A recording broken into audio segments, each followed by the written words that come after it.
faire un tour sur l'exposition Fête du rock avec Lucien et je vous ramène quelques images et une interview de l'artiste. Pour resituer, c'est une exposition consacrée à la bande dessinée et plus particulièrement à Lucien.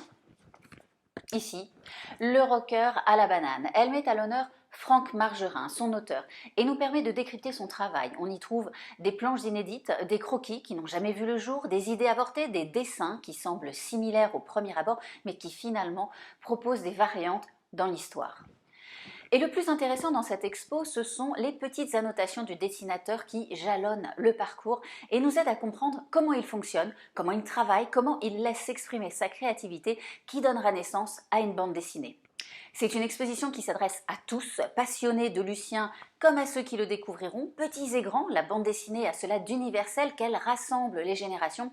Et même si Lucien est plutôt de l'époque des 68 arts, la découverte du travail de BDaste éveillera chez les plus jeunes, j'en suis sûre, quelques vocations. Car c'est bien là, à mon sens, tout l'attrait de cette exposition. Au-delà du support, la BD, et Lucien en particulier, c'est le travail de l'artiste, les explications qu'il nous donne et son humilité qui transparaît dans ces petites annotations qui créent l'intérêt et nous dévoilent un métier et une facette artistique méconnue. Rencontré lors du vernissage, Franck Margerin a accepté de me consacrer quelques minutes au pied levé pour nous parler de lui, de son travail, de son Lucien, avec la gentillesse et l'accessibilité qui le caractérisent. Je montre toutes sortes de travaux, beaucoup de choses inédites que les gens ne connaissent pas forcément, comment je travaille, des petits crevards préparatoires, des recherches comme ça, de gags, et puis des planches avec un peu l'évolution du travail. On voit certaines cases qui sont encore au crayon, qui ont été changées, il y a des travaux d'illustration, des reproductions de planches en couleur, toutes sortes de choses, voilà. Lucien, c'est un rocker plutôt 70s, ouais. Et il a toujours l'air d'actualité pourtant. Disons qu'il est intemporel. C'est vrai qu'au départ, quand je l'ai dessiné la première fois, il était très marqué années 60. Il roulait sur des petites Flandria, etc.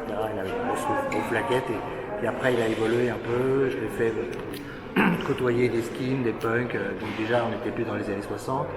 Et puis maintenant, il a pris un peu de bouteille. Il a une cinquantaine d'années, des enfants, la banane est blanche. Et il vit dans notre époque, donc c'est les téléphones portables, les ordinateurs. C'est pas trop son truc, mais voilà, ça existe. Et voilà, oui, les gens continuent à le suivre et à bien l'aimer, et ça me touche énormément. Et vous avez toujours l'imagination, une imagination débordante pour sortir régulièrement des... Je sais pas si elle est débordante. Après, c'est vrai, quand on commence à chercher des idées, on s'aperçoit que finalement on a des idées, on ne sait pas toujours. Il suffit de commencer à écrire et voilà, on amorce la pompe et petit à petit les choses arrivent. Et après, il y a des bonnes idées, des fois on les retire. Après, c'est ce que je montre un peu à travers cette expo. Il y a des trucs comme ça que je peux retirer et qui resteront dans mes cartons. Et puis voilà, on peut se surprendre à avoir une idée auquel on n'aurait pas pensé 3 minutes avant. Et non, c'est cette façon de travailler qui m'amuse, mais c'est pas toujours évident parce que des fois on peut, dans une impasse, ça m'est arrivé des fois de ne pas finir une BD parce que je ne trouvais pas la chute. Bon, c'est pas une BD de 50 pages, mais si on a fait 2-3 pages et puis qu'on s'arrête, c'est un peu... L'exposition est ponctuée de pièces maîtresses des années 70-80. Un flipper, des magnettes qui ressemblent à des pins, un manche-disque, un téléphone fixe qui nous rappelle nos jeunes années, qui contribue à nous plonger dans l'ambiance de Lucien et l'époque de sa jeunesse. Et comment on devient BDaste alors ? Écoute, en ce qui me concerne, ça a été en étant lecteur déjà. Donc j'ai lisé énormément de bandes dessinées, donc j'étais vraiment, je parlais en BD, toutes mes expressions, c'est des expressions que j'avais vues dans les BD. J'étais vraiment nourri par ça. Et puis j'adorais le dessin, donc je passais mon temps à dessiner. Comme mes études ont été un peu bâclées, un peu ratées à cause du dessin, justement, mes cahiers, en fait, les 20 premières pages c'était du boulot et les 30 dernières c'était que des dessins. Et souvent elles se rejoignaient avant la fin de l'année et j'étais merde, j'ai plus de place pour travailler. C'était un peu embêtant. Donc voilà, quand il a fallu chercher du travail, c'était quasiment évident. Pour moi, la seule chose que je savais faire, entre guillemets, parce que c'était encore très maladroit, mais c'était de la bande dessinée. Et j'ai tenté ma chance, et puis voilà, ça a marché. J'ai eu beaucoup de chance. Alors Lucien, c'est la bande dessinée la plus connue, mais vous en avez aussi fait d'autres. Oui, j'ai fait quelques personnages. Il y a eu Manu qui a été au départ un passage de dessin animé, que j'ai adapté après en bande dessinée. Il y a eu Momo le coursier, et puis il y a eu quelques albums comme ça, des premières histoires de science-fiction, quelques essais comme ça qui n'étaient pas toujours très convaincants. Mais disons que les gens me situent mieux à travers Lucien qu'à travers les autres personnages.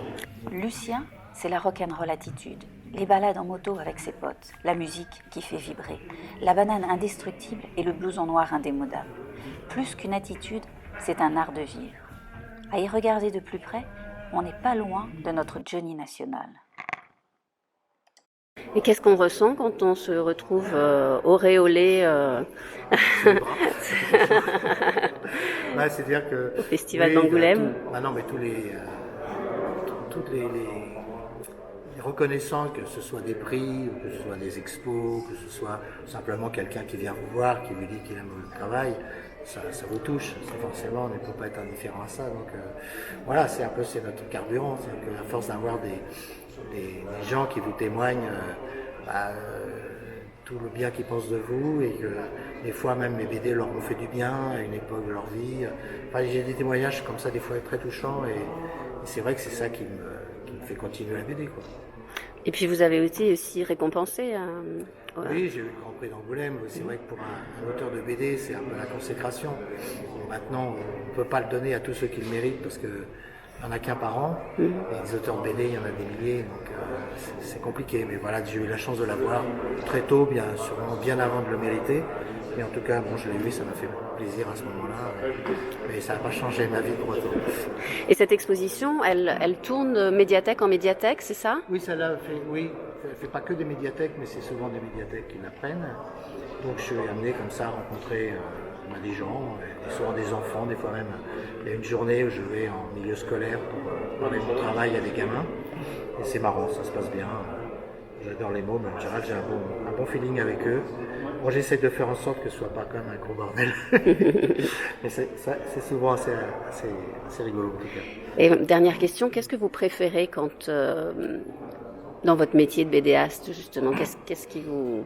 Je préfère, c'est surtout cette liberté énorme que j'ai depuis le début. C'est-à-dire que jamais de ma vie, j'ai eu énormément de chance, parce que c'est pas le cas de beaucoup de dessinateurs, mais jamais on m'a demandé de recommencer un truc, jamais on m'a dit tu dois faire ci, tu dois faire ça, ou c'est pas bien, je l'apprends pas. Bon, des fois c'était pas terrible, mais ils l'apprenaient quand même, parce que peut-être ils trouvaient qu'il y avait comme des qualités. Mais enfin, c'est vrai que j'ai jamais eu, personne n'a jamais rien dit. Et cette liberté, c'est un truc qui n'a pas de prix. Je travaille chez moi, j'ai mes horaires, donc je peux travailler la nuit mais faire la grasse matinée. J'ai la liberté de travailler partout où je veux, je peux donner du boulot en vacances. Donc on peut dire que je suis jamais en vacances parce que j'ai toujours un peu de boulot, mais en même temps je travaille jamais, parce que quand tu es chez toi et que tu te lèves à l'heure que tu veux, pour les gens c'est déjà tu es en vacances. Donc non, c'est vrai que j'ai un métier merveilleux pour ça. Et puis surtout j'ai eu cette reconnaissance qui a fait que à aucun moment je me suis dit si ça marche pas, on laisse tomber, on fait autre chose. J'ai toujours été encouragé, même avec mes premières BD qui n'étaient pas terribles. Et mon éditeur me dit ouais, c'est bien, continue. Foutez la paix. C'est Jean-Pierre Dionnet, je l'embrasse. C'est sympa quand c'est comme ça, ouais. Ouais, c'est super. Non, mais c'est vrai que maintenant, je vois, c'est quand même beaucoup plus compliqué.